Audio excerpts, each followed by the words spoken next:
In part one, we set up this linear program. Now in part two, we're going to solve it, and we're going to solve this by graphing. Chapter 4, we're going to use a different method, an algebraic method, but now we're going to solve it by graphing. Now, graphing is probably not the method that you would typically want to use because it's a little cumbersome and tedious, but it gives us a good feel for what's going on when we use the algebraic approach. So what I'm going to do here is I'm going to graph this inequality and this inequality. So I'm going to call this one 1 and this one 2. Now you have to remember how to graph inequalities. You get the boundary line, and then you get a test point, and you test a point on either side, and then you shade. Let's start by graphing line 1. So I'll write a little table here. Now I'm doing it this way because look how convenient this is. The x's and y's are on the left side, the constants on the right side, and these coefficients divide nicely into the 300. Same thing down here. So I'm going to use the intercept method, which means I'm going to choose x to be 0, and I'm going to put a little star there. That's the one I chose. Now, if x is 0, what happens? Back here. If you put x equals 0, you get 4 times 0 is 0. That term just goes out, and you're left with 3y equals 300. So 3 into 300 is 100. So when x is 0, y is 100. And then choose y to be 0. And if you pick y to be 0, put 0 back in here, 3 times 0 is 0, that term goes out, and you get 4 into 300. And 4 into 300 is 75. We've got some points for line 1, but now let's go get line 2. We'll graph them after we get all the points. So x and y. Now I'm going to choose x to be 0, and when I choose 0 for x, I'm going to put that 0 into the second equation, right here, the second inequality, right here. 100 times 0 is 0. That term is gone. That's why it's nice to use 0. Terms disappear. And then you get 200y less than or equal to 10,000. All right, so what happens here? 200 into 10,000, well, that turns out to be 50. If you're not sure, get a calculator. And then what happens down here? Use y to be 0, and if y is 0, put 0 in for y here. That term is gone. You get 100x equals 10,000. So 10,000 divided by 100 is 100. Now, I'm going to graph these two inequalities, and I do that by getting the boundary line. So I've got lines here. I've got points that I can draw lines through. So let's do that. Now, here's what I found. When you do this, if you're going to do it this way, get a coordinate system that's pretty big. So I'm going to draw a big one here. If I draw a small one, the lines can get so close together, I may not be able to tell what's happening. So there's my x and y and my origin. Now, does this make sense that I'm only out here and up here? I don't have anything out here because x and y are always non-negative, right? We're counting things. So x's are never negative, y's are never negative.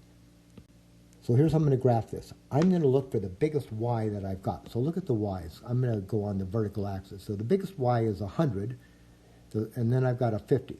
Now if I plot those, I can put the 100 way up here, and the 50 is about half of it. So I'll put that down here. Now do the same thing for the x's. The biggest x I have is, what do we got here? 100? All right, so the biggest x that I have is 100. So I'm going to go over here and make this far point 100. And then the next x that I have is 75. So try to guess where 75 is, right? That's 100. 50 is about halfway, 75 about 3/4 of the way. All right, so right here, maybe that's 75. And then we've got these zeros, but the zeros, right, you've got these zeros here, but the zeros are always right at the origin. Now, for line 1, let's pass a line through these points. So what points are they? You've got to remember what points they are for. So line 1 is going to be what? The y is 100, the x is 75. All right, so here the 100 will go to the 75. So I'll draw a line through there, if I can. Okay, I've got that line. Now, the points on this line, all the points on that line, they satisfy the equal part here. right? 4x plus 3y equals 300. Those are those points right there. We're looking for the points where it's less than 300. So we know how to do that. Perhaps we remember. Maybe this will remind you. You choose a test point. Now there's a theorem that says in an inequality, you have a boundary line. All the points that make the inequality true are on one side or the other. They're not mixed up. They're either all going to be below left or top right here. I just have to find which one. So I do that by choosing a test point. If it works for this one, it works for all of them. If it does not work for this one, it won't work for any of them. So I'm going to test 0, 0, just because it's easy to work with those numbers. And then if I put these zeros, if I put 0 in here and 0 in here, 4 times 0 and 3 times 0, that's 0. So I get what? 0 is less than 300. That's true. So that point right there, that gives me a true statement. So it's below left, so every point in this little triangular region is going to give me a solution. No solutions up here, they're all down here. So I'm going to shade that region below the line here. Now I'm just going to do it like this. I'm not going to shade the whole region. It would be a big mess. Now it's also above here because the y's are greater than 0. And it's out here to the right, all the x's are greater than 0. So far, every one of the points in here, pick any point in here, that's going to satisfy this inequality. Now we need the points that are going to satisfy this one. So that's going to come from line 2. So let's get the boundary line here. So what happens with the y and the x? The 50 on the y-axis goes with the 100 on the x-axis. So draw that line. It looks like this. And the points on the line, right, the points on the line itself, they satisfy the equal part of this inequality. I want the less thans. Now here's how this is always going to go. So we don't have to test. If it's less than, it's going to be to the left. If it's greater than, it's going to be up to the right. So these points I know are going to be to the left. Down here, they're going to be to the left, so I'm going to shade that part in here.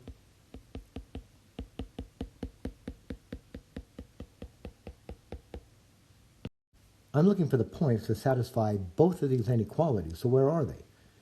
Well, they have to be out to the right, they have to be up, they have to be below this line, and then they have to be to the left of this line here. So they're all going to be inside this region right here. And that region, there's a name, it's called the region of feasible solutions. Now all we have to do is out of those infinitely many points, pick the one or ones that make this earnings function as big as possible. There's a theorem we're going to use here, so we don't have to test every point in there. That would be impossible. There's a theorem that we're going to use. We're not going to prove it. We're just going to use it. And that says this, that if you take max and mins, right, max and mins, these occur at corner points. So we have some corner points here. Okay, I'll circle them like this in red. All right, there's that corner point here. There's this corner point here. There's this corner point here. And there's this corner point here. We have to test only those 4 points, and then we'll pick out the one that gives us the biggest value for E. So do we have these points? What is this one down here at the origin?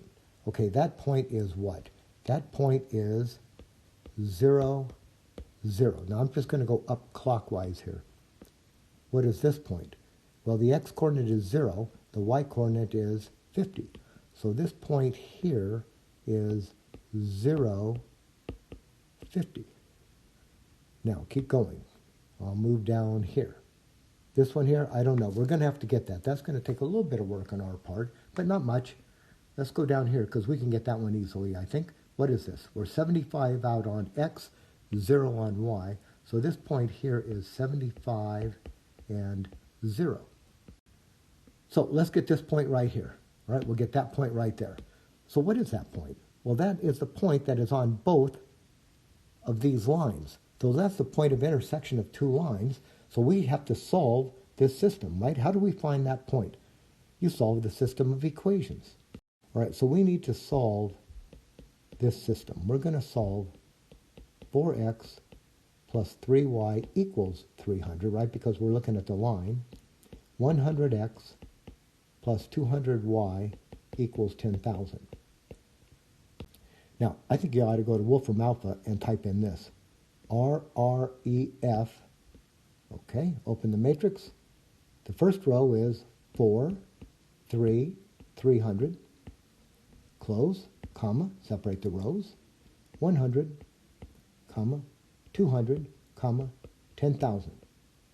Now don't put a comma in the 10,000.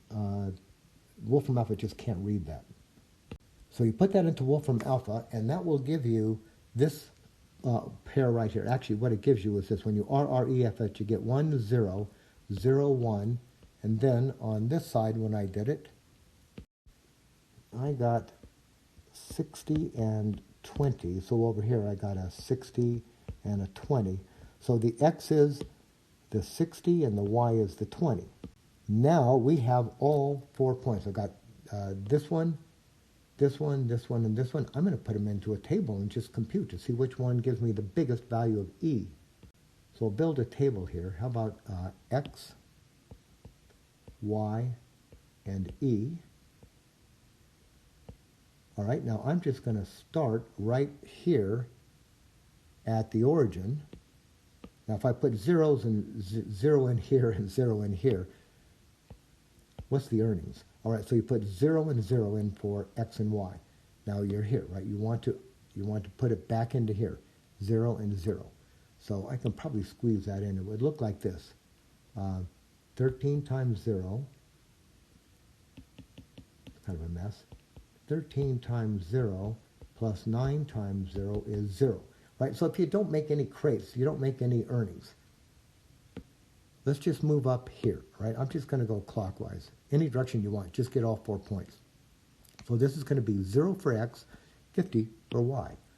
0 for X, 50 for Y. So it's going to be 13 times 0 plus 9 times 50. All right, and when I did that one, well, that comes out to 9 times 5 is 45 and a 0, so that's $450. And then let's go down to our intersection of the two lines there. That's going to be 60 for X, 20 for Y, so it's going to be 13 times 60 plus 9 times 20. Okay, now what does that turn out to be? I got 960 when I did that. And then finally, we're going to be down at this point right here. That would be X is 75. That'd be 75 crate A box and no crate B boxes. So this is going to be 75 for X, 0 for Y. So it's 13 times 75 plus 9 times 0, and that turns out to be 975.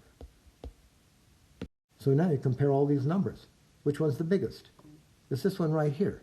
All right, so that's the biggest number right there. So we're going to say that the maximum earnings is $975 when, okay, we'll write it here in just a sec. So we're claiming now that E is max when X is equal to 75 and Y is equal to 0, but that's not the answer to the question. The question says how many crates of each type. So let's answer that question. How many crates of type A should we use? 75. How many of type B? 0. So I'm going to conclude then, or report, that earnings are maximum at $975 for the driver when we ship 75 crates of cargo A and 0 crates of cargo B.